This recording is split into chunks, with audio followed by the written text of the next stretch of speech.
அனைவருக்கும் வணக்கம். இப்போ நம்ம நந்தனாரை பற்றி நம்ம ஏற்கனவே தகவல் பார்த்தோம்.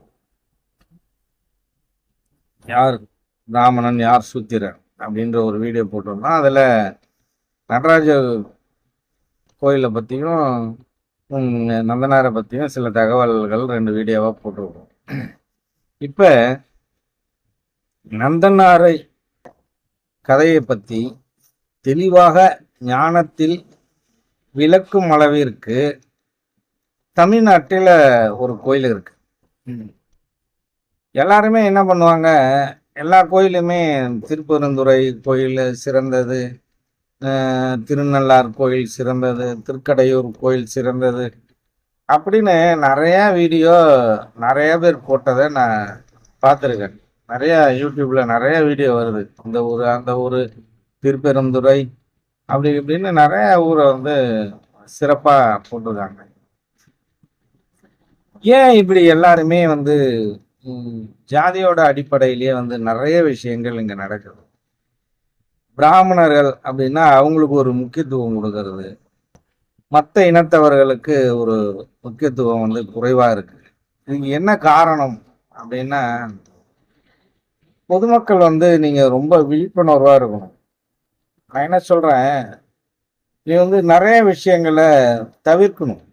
இத மாதிரி விஷயங்கள்லாம் தவிர்க்கணும். இந்த மாதிரி ஆட்கள் கூட நெருக்கமா இருக்கிறதெல்லாம் நம்ம தவிர்க்கணும். சரி, அதை இன்னொரு நாள் நம்ம பார்க்கலாம். இப்போ இந்த நந்தனாருடைய இருக்கக்கூடிய ஒரு கோயில் ஒன்று இருக்கு. நந்தனாருக்கு சிலை இருக்கு. அதாவது இந்த கோவில் என்பது உலகத்திலேயே அந்த கோயிலை நீங்க எங்கேயுமே பார்த்திருக்கவே முடியாது. அப்படிப்பட்ட ஒரு சிறப்பான ஒரு கோயில். இந்த கோயிலுக்கு என்ன சிறப்பு அப்படின்னு கேட்டீங்கன்னா,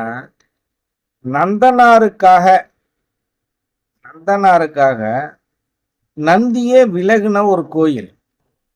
நீங்க எல்லா கோயிலையும் பார்த்தீங்கன்னா ஒரு லிங்கம் இல்லை சிவபெருமானோட சிலை, நடராஜரோட சிலை இருந்துச்சு அப்படின்னா அதற்கு முன்பகுதியில் ஒரு நந்தியோட சிலை இருக்கும்.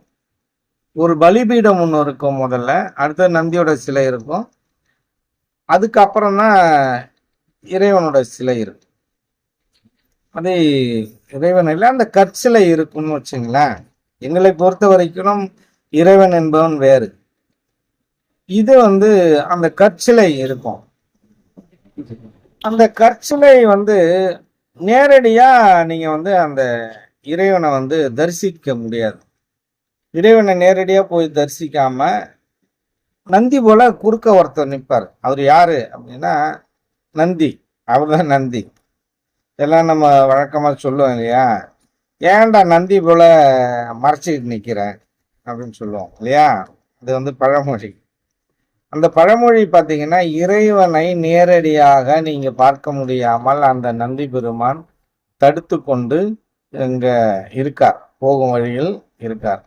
அப்ப ஒரு பலிபீடம்னு ஒன்று இருக்கும். அந்த பலிபீடத்துல என்ன பண்ணணும்னு கேட்டீங்கன்னா, உங்களோட கெட்ட எண்ணங்கள், கெட்ட செயல்கள், உங்கள்கிட்ட இருக்கிற கெட்ட விஷயங்கள் எல்லாத்தையும் அந்த பலிபீடத்துல பலி கொடுத்துடணும். அன்னையோட அதை என்ன பண்ணணும், அதை மறந்துட்டு இனிமேல் அந்த தீய செயலையோ இந்த தவறான செயலை செய்யக்கூடாது அப்படின்னு அந்த பலிபீடத்துல பலி கொடுத்துட்டு நீங்க கோயிலுக்கு உள்ளார போகும்.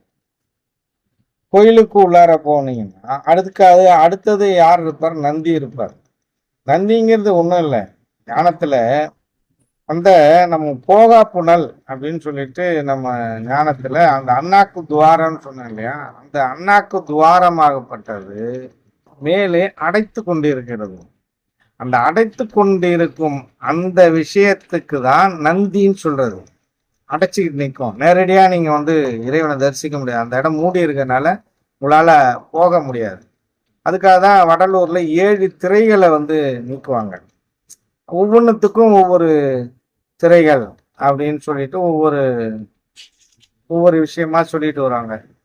அதே போல அந்த திரைகள் அப்படின்னா மும்மலம் அந்த மாதிரி அது நிறையா உட்கருத்து இருக்கு. அது நம்ம இன்னொரு நாள் பார்க்கலாம். அப்போ அந்த திரையை விளக்குனதுக்கு அப்புறம் அந்த ஜோதி ரூபம் தெரியும். அந்த திரையை போட்டு மூடி வச்சிருப்பாங்க. எல்லா கோயில்கள்லையும் எல்லா சிலைகள்லையும் பார்த்தீங்கன்னா அலங்காரம் பண்ணக்குள்ள வச்சு மூடிடுவாங்க, திரையை போட்டு மூடிடுவாங்க. அதுக்கு முன்னாடி நந்தி தடுத்து இருப்பாரு, அதுக்கு முன்னாடி பலிபீடம் இருக்கும், நந்தி வர தடுத்துப்பாரு. அப்ப இறைவன் என்ன பண்றாரு, இந்த நந்தனார்ன்றவர் கோயிலுக்கு போறாரு. போக்குள்ள நந்தனை வந்து எல்லாம் தடுத்துடுறாங்க. கீழ் ஜாதிக்காரங்க நல்ல கோயிலுக்குள்ளார வரக்கூடாது அப்படின்னு சொல்லி நந்தனாரை வந்து எல்லாம் தடுத்துடுறாங்க. தடுத்த உடனே இறைவன் என்ன சொல்றாரு, சரி இப்போ உனக்கு என்ன தரிசிக்கணும் அதானே. இவர்கள் உலகத்தார் வந்து என்னை தரிசிக்க விடமாட்டாங்க.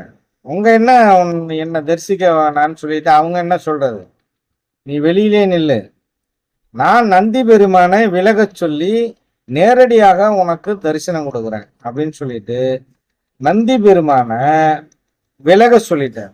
நந்தி என்ன பண்ணிடுச்சு, குறுக்கல்ல நின்ன நந்தி விலகிடுச்சு. விலகி போய் நந்தனார் நேரடியாக அந்த தரிசனத்தை இறைவனை தரிசித்ததாக ஒரு வரலாறு. இந்த வரலாறு உள்ள கோயில் எங்க இருக்கு அப்படின்னு கேட்டீங்கன்னா வைத்தீஸ்வரன் கோயில். அதாவது சீர்காழிக்கு அடுத்தது வைத்தீஸ்வரன் கோயில். அந்த வைத்தீஸ்வரன் கோயிலேருந்து நேராக உள்ளார போனீங்கன்னா ஒரு 15 கிலோமீட்டர் இருக்கும். திருப்பங்கூர் அப்படின்ற ஒரு ஊர் இருக்கு. அந்த திருப்பங்கூர் உள்ளார இந்த நந்தனாரோட இந்த கதையை வந்து சொல்ற அந்த ஒரு ஸ்தலம் வந்து இருக்கு. உலகத்திலேயே நந்தி பெருமான் விலகின ஒரே கோயில் எது அப்படின்னு கேட்டீங்கன்னா இந்த ஒரு கோயில் தான். உலகத்திலே எந்த இடத்துலையும் நீங்க பார்த்துருக்கவே முடியாது. அப்படிப்பட்ட ஒரு அற்புதமான ஒரு ஒரு கதையை, உண்மை கதையை சொல்லக்கூடிய ஒரு ஞான கோயில். எனக்கு தெரிஞ்சு இந்த கோயிலை தான் நான் முதன்மையான கோயிலா எடுத்துப்பேன். நீங்க வந்து எவ்வளோ கோயில் சொல்லலாம், திருப்பதி, பழனி அப்படின்னு சொல்லிட்டு நடராஜ கோயில் அப்படி இப்படின்னு எவ்வளோ கோயில் சொல்லியிருக்கலாம். எந்த கோவில்லையாவது நந்தி பெருமான் விலகி இருக்காரா? மறைச்சிக்கிட்டு தான் நின்று இருக்காரு. அப்ப உங்களை தரிசனம் பண்ண விடாம எல்லா கோயிலையும் நந்தி பெருமான் மறைச்சிக்கிட்டு நிற்கிறாரு. ஆனால் இந்த ஒரு கோயில் மட்டும்தான் இறைவனை தரிசிக்க தடை இல்லாமல் நந்தி பெருமான் விலகி காட்சியளிக்கிறார். ஆகவே நீங்கள் அனைவரும் அந்த கோயிலுக்கு போகணும். நீ எங்கெங்கேயோ கோயிலுக்கு போறேன்னு சொன்னீங்க, ஹரித்வாருக்கு போறேன், எங்கெங்கேயோ போறேன்றீங்க, இதெல்லாம் சிறப்பு இல்லை. இந்த கோயிலை போய் நீங்க நான் சொன்ன அந்த இடம் இருக்கா, அந்த கோயில் இருக்கான்னு நீங்க நேரடியா போய் தரிசிச்சுட்டு வாங்க. அடுத்த காணொலியில நம்ம என்ன பண்ண போறோம்னு கேட்டீங்கன்னா, நேரடியாக அந்த கோயிலுக்கு போய் அந்த நந்தனாருடைய அந்த சிலை இருக்கிற இடத்தையும் அந்த நந்தி விலகின இடத்தையும் அந்த கோயில் எத்தனை கிலோமீட்டர்ல எங்க இருக்கு அப்படின்ற காணொலி உங்களுக்கு விளக்கமா நான் வந்து நேரடியா உங்களுக்கு வந்து காண்பிக்க போறேன்.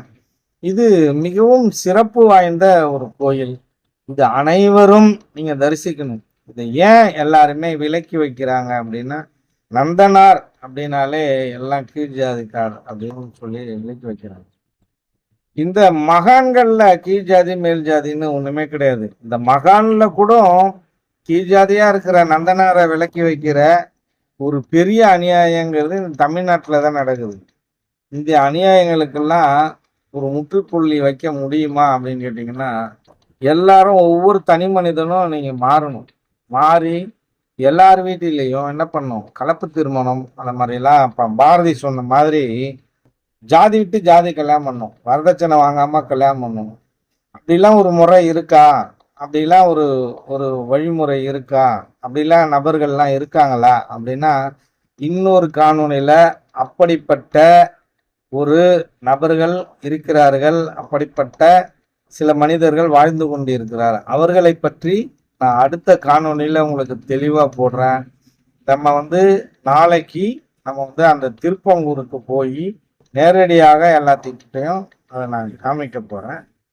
அதை நான் இன்னொரு காணொலியா உங்களுக்கு போடுறேன். நன்றி, வணக்கம்.